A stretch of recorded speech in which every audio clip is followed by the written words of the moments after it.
இரட்டிப்பான நன்மையை தருவேன் என்றிரே, இன்றைக்கே தருவேன் என்று வாக்குரைத்தீரே.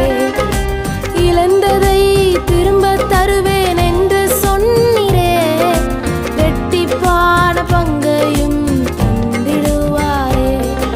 எரேமியா 22 அதிகாரம் அதனுடைய 16வது வசனம். அவன் சிறுமையும் எளிமையுமானவனுடைய நியாயத்தை விசாரித்தான், அப்பொழுது சுகமாய் வாழ்ந்தான். என கண்பான தேவ பிள்ளைகளே, பல வருடங்களாய் உங்க வழக்கு விசாரிக்கப்படாமல் இருக்கலாம். உங்க வழக்கை குறித்து யாரும் அக்கறைப்படாமல் இருக்கலாம். பல வருடங்களில ஒவ்வொரு நாளும் நீங்க சஞ்சலத்தோடு கூட வாழ்ந்து கொண்டிருக்கலாம்.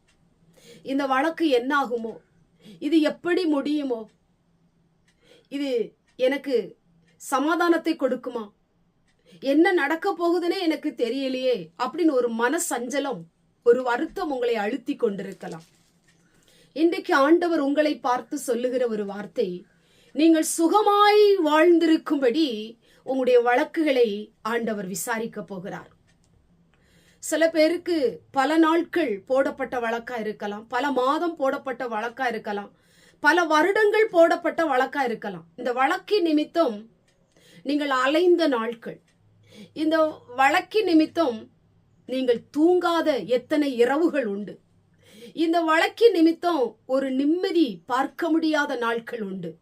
சாப்பிட முடியாதபடி இந்த வழக்கை குறித்ததான ஒரு கவலை, இந்த வழக்கை குறித்ததான ஒரு வருத்தம், இந்த வழக்கை குறித்ததான ஒரு அங்கலாய்ப்பு உங்களை வாட்டி கொண்டிருக்கலாம்.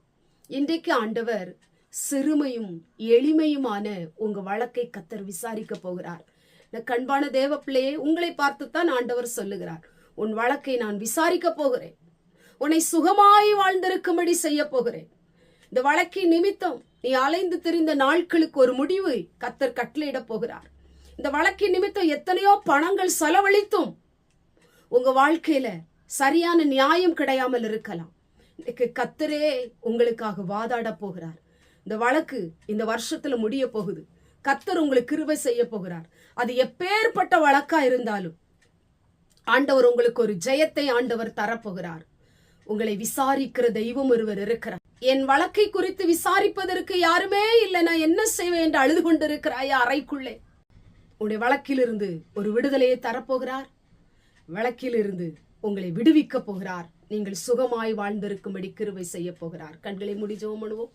எங்கள் பரிசுத்தமுள்ள நல்ல பிதாவே, கேட்டதான வசனத்தின் மூலமாய் சிறுமையும் எளிமையுமானவருடைய வழக்கை விசாரித்து சுகமாய் வாழும்படி செய்கிற தகப்பன் ஆண்டவரே, எத்தனை பேர் ஆண்டவரே இந்த வழக்கின் நிமித்தம் மனசஞ்சலம் அடைந்திருக்கலாம், மனவேதனையோடு கூட இருக்கலாம். ஐயோ, நாளைக்கு இந்த வழக்குக்கு போறேன், எனக்கு என்ன ஆகுமோ என்று சொல்லி ஒரு பதற்றத்தோடு போன நாட்கள் உண்டு. இவைகளெல்லாம் மாற்றி சுகமாய் வாழ்ந்திருக்கும்படி செய்யும். ஒவ்வொருவரையும் விடுதலையாக்கும் ஆண்டவரே. கர்த்தர் உடைய பக்கத்துல நின்று உடைய நியாயத்தை கர்த்தர் தீர்க்கும்படியா ஜெபிக்கிறோம். உடைய வழக்குக்கு வாதாடி ஒரு ஜெயத்தை கொடுக்கும்படியா ஜெபிக்கிறேன். உடைய கிருபை கூட இருக்கட்டும். இயேசுவின் மூலம் ஜெபிக்கிறோம் பிதாவே, ஆமென்.